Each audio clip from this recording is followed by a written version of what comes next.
Hello friends, welcome back to my channel Learning Ladder Rise and Shine. और आज हम today we are going to solve the questions of CTET that held recently on February 7, 2026, and we will solve the questions of mathematics content of paper 1 and the part is second. So let's start with the first question. The first question is the cost of 8 samosas is rupees 156 and that of 4 idlis is rupees 98. Sunita has a 200 rupees note only and buys 3 samosas and 3 idlis. How much money is left with her now? ठीक है, 8 समोसे की कीमत 156 है और 4 इडली की कीमत 98 है। सुनीता के पास केवल 200 का नोट है और वह 3 समोसे और 3 इडली खरीदती है, तब उसके पास कितना पैसा बचेगा? तो 8 समोसे 156 के हैं, तो एक समोसा कितने का हो जाएगा? 156 डिवाइडेड बाय 8। इसको कर ले, 8 वन जा 8, ये 76 और 8 नाइन जा 72, ये 4 और 19.5। तो एक समोसा है 19.5 रुपीज का। अब इसी तरह 4 इडली कितने की है? 98 की है, तो एक इडली कितने की होगी? 98 डिवाइडेड बाय 4, तो 4 टू ज़ा 8, 18, 4 4 ज़ा 16, ये 2 आया एंड 4.5, तो 24.5। तो एक इडली है आपकी 24.5 की। अब उसने 3 समोसे लिए हैं और 3 इडली ली है, तो टोटल कितना उसने खर्च किया है ये सामान लेने में? 5 3 ज़ा 15, 9 3 ज़ा 27, 28, ये 3 4 5 और इडली खरीदने में 5 3 ज़ा 15, 4 3 ज़ा 12, 13 एंड 3 2 ज़ा 6, 7। तो टोटल कितना उसने दिया नोट? कितने पैसे उसके लगे? 5 5 10, 8 3 11, 12, 7 5 12, 13। तो 132 रुपीज उसके खर्च हुए और उसके पास 200 का नोट था, तो कितने पैसे वापस बचे होंगे? 200 माइनस 132, ये आ जाएगा 8 6, तो 68 रुपीज उसके पास वापस बच जाएंगे। ये देख लेते हैं, ऑप्शन नंबर 1 पे दिया हुआ है रुपीज 68। तो 68 रुपीज सुनीता को वापस मिल जाएंगे, उसके पास जितने पैसे बचे हैं। अगला question, 24 liters 650 ml of milk is filled in 29 bottles each of the same size. The quantity of milk in 15 such bottle is, ठीक है, अगर 29 बॉटल में 24 लीटर 650 ml मिल्क है, तो 15 बोतल में कितना दूध जो है वो कैरी कर लेगा? तो यूनिटरी मेथड यूज कर लेंगे। 29 बॉटल्स में कितना मिल्क है? 24 लीटर 650 ml। एक बॉटल में कितना होगा? 24.650 डिवाइडेड बाय 29, तो 15 में कितना होगा? 24.65 अपॉन 29 इंटू 50। तो पहले हम 24.65 को 29 से डिवाइड करके देख लेंगे। 29 एक डेसिमल लगाना होगा, तो 29 8 जा करके देखिए तो 9 8 जा 72 और 8 2 जा 16, 23। तो ये आ जाएगा 4 एंड 1 एंड ये 145 एंड 29 5 जा हो जाएगा, 9 5 जा 45 का 4 2 कैरी हुआ, तो 5 2 जा 10, 11 12 13 14। तो ये पूरा कैंसिल हो गया, तो 0.85 एक बोतल में आ रही है, तो 15 में कितनी आ जाएगी? 0.85 इंटू 15 मल्टीप्लाई करेंगे, 5 5 से 25, तो 5 2, 8 5 से 40 और 42 एंड ये 5 85। तो ये कितना हो गया? 5 7 8 4 से 12, 12.7 लीटर्स या फिर 12 लीटर और 750 ml। आंसर हम मिला लेते हैं, ऑप्शन नंबर 4 पे है 12 लीटर 750 ml। फोर्थ आंसर इसका मार्क हो जाएगा। अगला question, the internal length, breadth and height of a cuboidal box is 12 centimeter, 10 centimeter and 8 centimeter. A cubical box has side internal of 9 centimeter. Oven tries to pack 1800 cubical dice of side 1 centimeter each in these two boxes. The number of dice which are left unpacked is. तो यहाँ पे दो बातें हैं, एक तो cuboidal box है जिसकी मेजरमेंट है 12 इंटू 10 into 8 और एक है हमारा क्यूबिकल बॉक्स जिसकी जो है मेजरमेंट है 9 क्योंकि वो क्यूबिकल है तो 9 into 9 उसका वॉल्यूम हो जाएगा। ठीक है, अब उसको जो है डाइसेस पैक करनी है जिसकी मेजरमेंट है 1 सेंटीमीटर तो उसका वॉल्यूम कितना हो जाएगा 1 into 1 into 1। ठीक है, तो अब ये हम फाइंड आउट कर लेंगे कि 1 सेंटीमीटर क्यूब के कितने जो है डाइसेस हम इस वॉल्यूम के बॉक्सेस में हम डाल सकते हैं।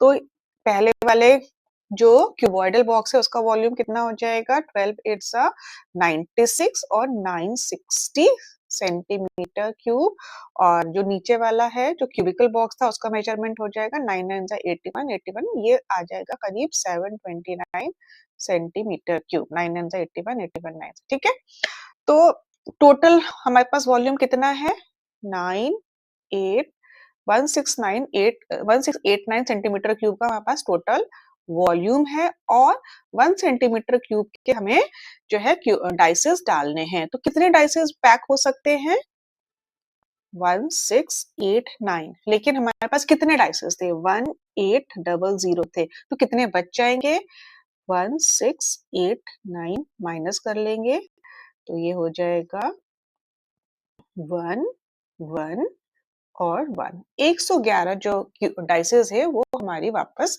रह जाएंगे जो बॉक्सेस में पैक नहीं हो पाएंगे और ये है ऑप्शन नंबर 3। तो ऑप्शन नंबर 3 आपका करेक्ट आंसर हो जाएगा। Next question, a bag containing potatoes, onions, and lemons weighs 46 kg, 160 gram.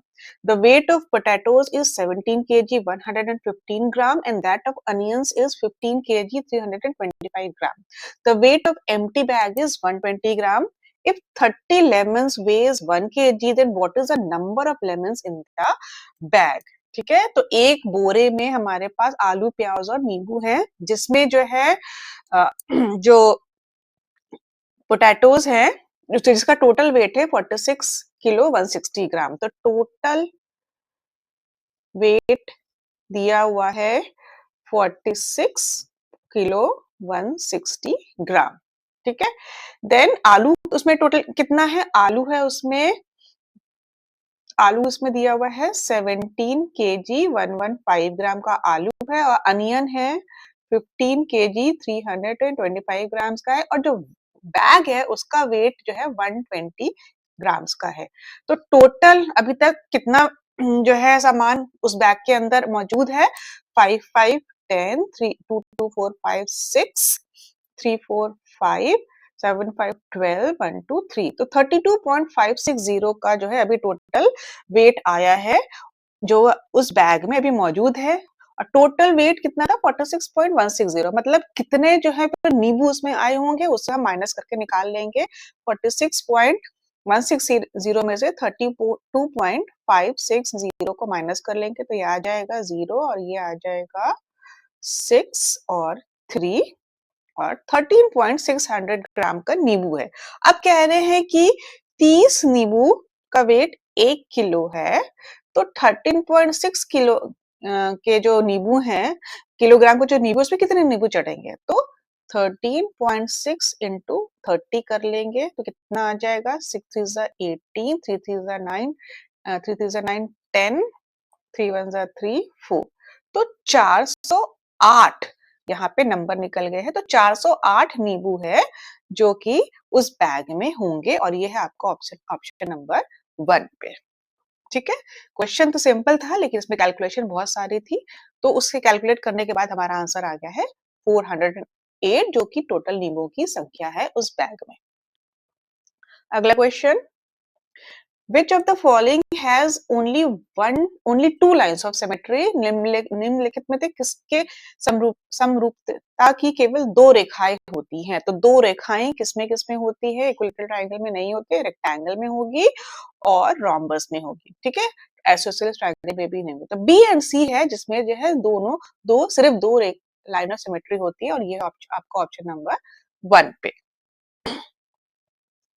Next question, Which of the following letters has a rotational symmetry but no line of symmetry? तो हम देख लेते हैं कि जो अल्फाबेट्स दिए हुए हैं इसमें लाइन ऑफ सिमेट्री किसकी नहीं होती है, तो वो है Z। Z की कोई लाइन ऑफ सिमेट्री नहीं होती है, ठीक है। तो Z इज द आंसर जिसकी नो लाइन ऑफ सिमेट्री होती है लेकिन उसकी रोटेशनल सिमेट्री होगी, मतलब उसको हम टर्न भी कर देंगे। अ पेंटागनल पिरामिड हैज, एक पंचकोणीय पिरामिड में क्या क्या होता है? 6 वर्टिसेस 5 फेसेस होते हैं, 6 वर्टिसेस 6 फेसेस होते हैं, 5 फेसेस 5 वर्टिसेस होते हैं, या 6 फेसेस एंड 6 एजेस होते हैं। तो एक तो इसका शेप कैसे बन जाएगा? एक पेंटागनल पिरामिड मतलब it will look something like this.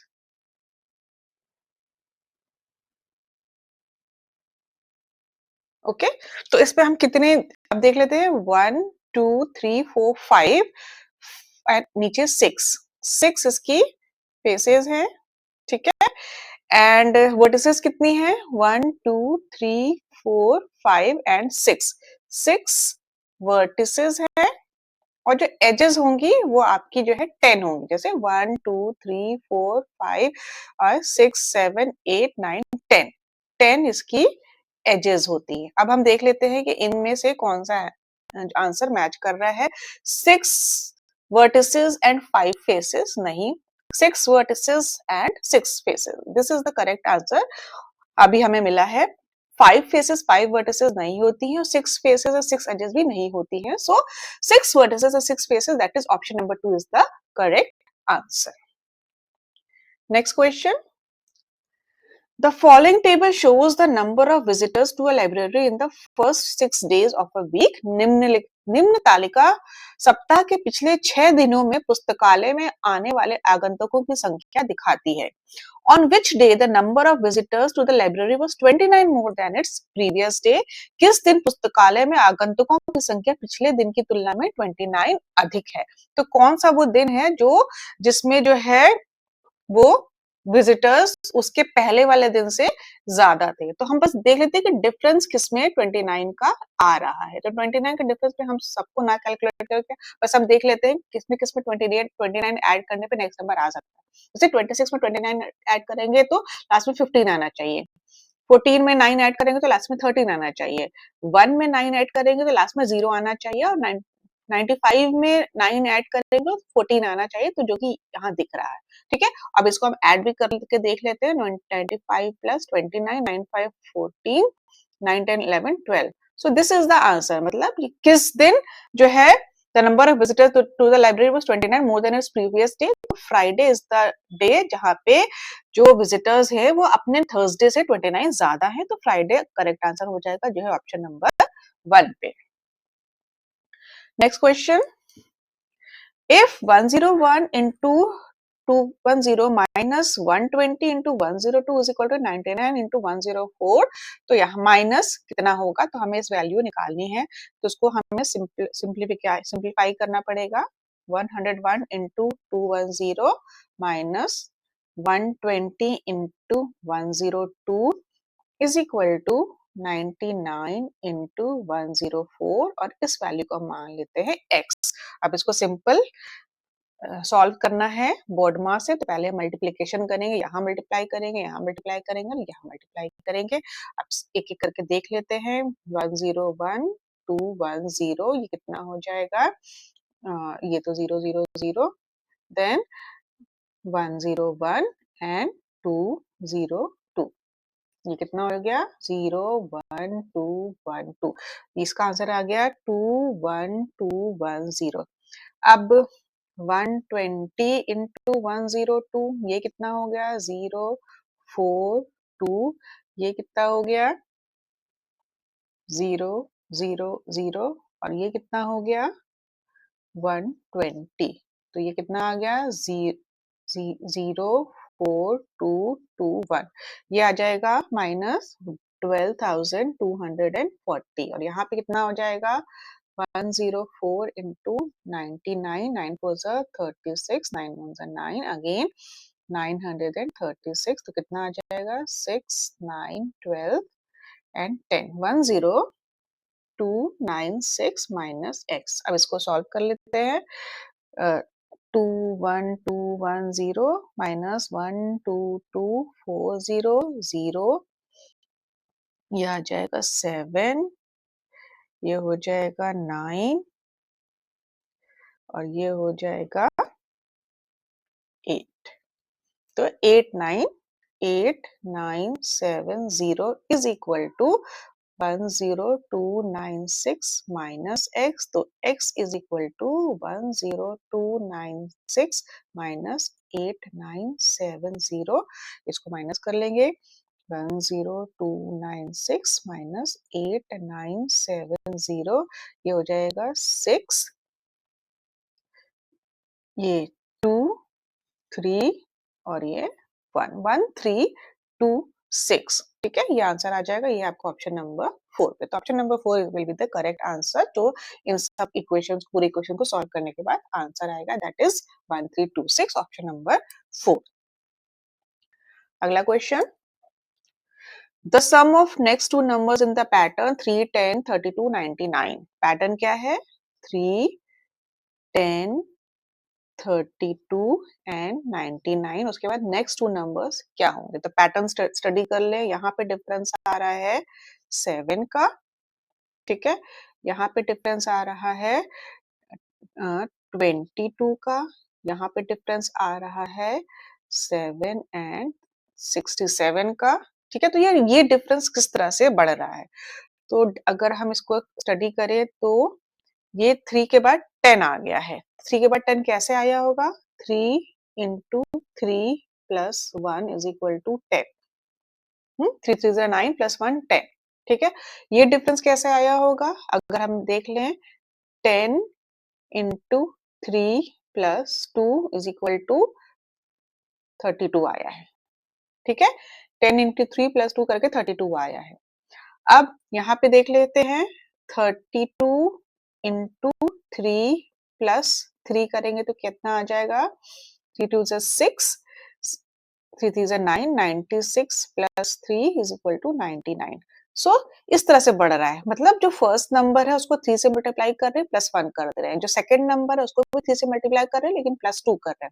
जो थर्ड नंबर है उसमें भी 3 से मल्टीप्लाई कर रहे हैं, लेकिन प्लस 3 कर रहे हैं। मतलब प्लस हम 1 2 3 करते जा रहे हैं। तो यहाँ पे जो नेक्स्ट नंबर आएगा उसको क्या करेंगे? 99 इंटू 3 प्लस 4 करेंगे। और जो लास्ट नंबर है जो भी आएगा, पहले तो उसको सॉल्व कर ले, क्या आता है? 9 3 जा 27 का 7 2, 9 3 जा 27 28 29 प्लस 4, तो कितना आ जाएगा?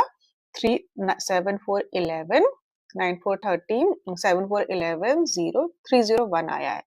अब 301 का नेक्स्ट नंबर क्या हो जाएगा? 301 इंटू 3 प्लस 5, तो ये कितना आ जाएगा? 3 1 जा 3 0 3 3 जा 9 903 प्लस 5 दैट इज 908। क्या कह रहे हैं?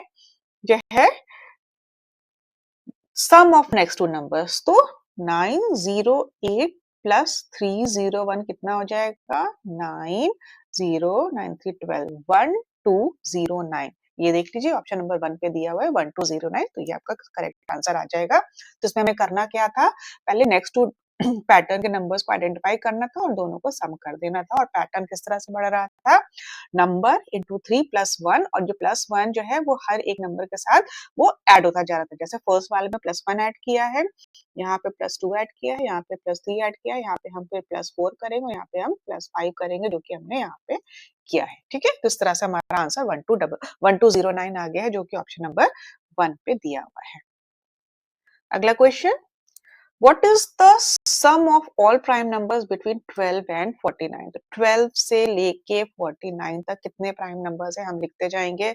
12 के बाद 13, 14, 15, 16, 17, 18, 19, 20, 21, 22, 23, 24, 25, 26, 27, 28, 29, 30, 31, 32, 33, 34, 35, 36, 37, 38, 39, 40, 41, 42, 43, 44, 45, 46 एंड 47।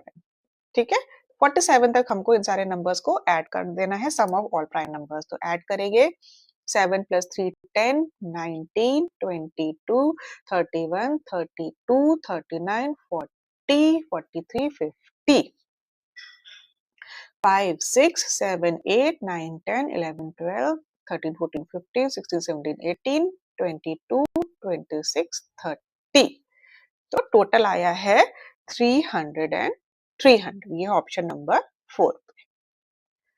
अगला question the sum of all the common factors of 36 and 48 excluding 1 common factors of 36 and 48 तो कॉमन फैक्टर्स क्या क्या है 36 के एक्सक्लूडिंग 1 तो 1 से हम नहीं करेंगे 2 से करेंगे 2 इंटू 18 3 into 12, 4 into 9, 5, 6 into 6 यहाँ पे कितने हो जाएंगे 2 into 24, 3 into 16, 4 into 12, 5, 6, 6 into 8, 7, 8 ठीक है तो ये सारे फैक्टर्स आ गए। अब कॉमन कौन कौन से हैं एक ये 2 कॉमन है फिर ये 3 कॉमन है ये 4 कॉमन है ये 6 भी कॉमन है एंड और ये एक 12 कॉमन है। अब इनका सम हमें निकालना है तो 2 plus 3 5 5 plus 4 9 9 plus 6 15 15 plus 12 is 27 तो 27 सारे कॉमन फैक्टर्स का सम आ जाएगा ऑप्शन नंबर 4 पे। अगला question What is the difference between the greatest four-digit number and the least four-digit number formed by using the digit 1, 5, 0 and 7? 1, 5, 0 and 7 तो हम greatest number कैसे बनाते हैं जो सबसे बड़ा नंबर है उससे शुरू करते हुए हैं और डिक्रीजिंग ऑर्डर में नंबर्स को लिख देते हैं 7 5 1 0 एंड सबसे छोटा नंबर कैसे निकालेंगे हम डिजिट्स को रिवर्स कर देते हैं लेकिन रिवर्स करने पे हम 0 से ना स्टार्ट करके 1 से स्टार्ट करेंगे और उसके बाद 0 लगाएंगे तो 1 0 5 7 अब इसका हमें क्या निकालना है डिफरेंस तो डिफरेंस निकालने के लिए ये हो जाएगा 3 ये 5 ये 4 और ये 6 6 4 5 3 ये है आपका ऑप्शन नंबर 1 पे। Next question Kanta has 5 dozen chocolates. She gives 1/6 of these to Arun and 1/5 of the remaining chocolate to Radha. She then gives 1/8 of the remaining chocolates to each of her other 3 friends. How many chocolates does Kanta have now? The total 5 dozen chocolates हैं तो total number of chocolates कितनी हो जाएंगी 5 into 12 is equal to 60 chocolates इसकी थी उसमें से उसने 1/6 अरुण को दे दिया है 1/6 मतलब 10 उसने अरुण को दे दिया है तो अब उसके पास कितनी चॉकलेट्स बची 50 चॉकलेट बची 60 माइनस 10 इज 50 अब इस 50 में से उसने 1/5 राधा को दे दिया है तो ये कितना बचा अगेन 10 उसने उसको दे दिया और उसके पास अब कितनी चॉकलेट बची 50 में से 10 माइनस हो गया तो 40 चॉकलेट बची अब उस 40 चॉकलेट में से उसने 1/8 जो है अपने 3 अदर फ्रेंड्स को दिया तो कितने चॉकलेट्स दी होगी 5 एंड 5 कितनों को दिया है 3 लोगों को दिया है तो 5 plus 5 plus 5 that is 15 chocolate उसने और दे दी तो अब रिमेनिंग चॉकलेट्स थी 40 और 15 और दे दी तो अब उसके पास कितनी चॉकलेट बची 5 एंड 25 तो 25 चॉकलेट्स अब उसके पास बची होंगी और ये है देख लीजिए ऑप्शन नंबर 1 पे दिया हुआ है। अगला question LCM of 96, 120 and 160 divided by HCF of 72 and 168. Okay? अब LCM पहले निकालेंगे नंबर्स हैं 96, 120 एंड 160। LCM निकालने का क्या तरीका होता है डिवीजन मेथड से हम सबसे छोटे प्राइम नंबर से स्टार्ट करते हैं 248 ये 60 हो जाएगा और ये 80 हो जाएगा फिर अगेन 2 से करेंगे 2 इंटू ये हो जाएगा 24 ये हो जाएगा 30 ये हो जाएगा 40 फिर अगेन 2 से करेंगे 12 15 और ये 20 फिर अगेन 2 से करेंगे 6 15 और ये 10 फिर अगेन हम 3 से करेंगे 3 2 ज़ 6 एंड 3 5 ज़ 15 और फिर ये 10 कैरी हो जाएगा अब हम इसको अगेन 2 से कर लेते हैं 1 5 एंड 5 और फिर 5 से कर लेंगे तो ये आ जाएगा 1 1 1। तो क्या एलसीएम आया है? 5 2 ज़ा 10, 10 3 ज़ा 30, 30 2 ज़ा 60, 60 2 ज़ा 120, 120 2 ज़ा 240 एंड 240 2 ज़ा 480। तो एलसीएम आ गया है 480। अब हमें फाइंड आउट करना है एचसीएफ। HCF of 72 and 168। तो हम किस तरह से निकालते हैं एचसीएफ? Again division method. तो 72 1 जा 72 2 जा कितना हो जाएगा? 2 2 जा 4, 17 2 2 जा 144। तो कितना बचा? 4 एंड 24 और 24 का 72 से डिवाइड करेंगे तो पूरा पूरा 3 से कट जाता है 72।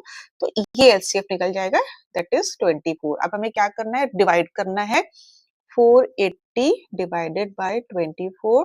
तो ये कितना आएगा? 24 टू ज़ा, तो ये 20 आंसर आ जाएगा। और देख लीजिए ये है अगेन ऑप्शन नंबर 1 पे दिया हुआ है। So this is the correct answer. So ये सारे क्वेश्चंस थे जो अभी लेटेस्ट सैटरडे के हुए सीटेट के एग्जाम में आए थे, जो कि 7 फरवरी 2026 पे हुए थे। सो आप इन सॉल्यूशन से अपने आंसर्स को मैच कर सकते हैं और अपना अपने क्वेश्चन मैथ से क्वेश्चन को इवेल्युएट कर सकते हैं। Thank you for watching. Please do like, subscribe, share and comment. And next day मैं होपफुली आपको 8 फरवरी के मैथ्स के क्वेश्चंस को भी अपलोड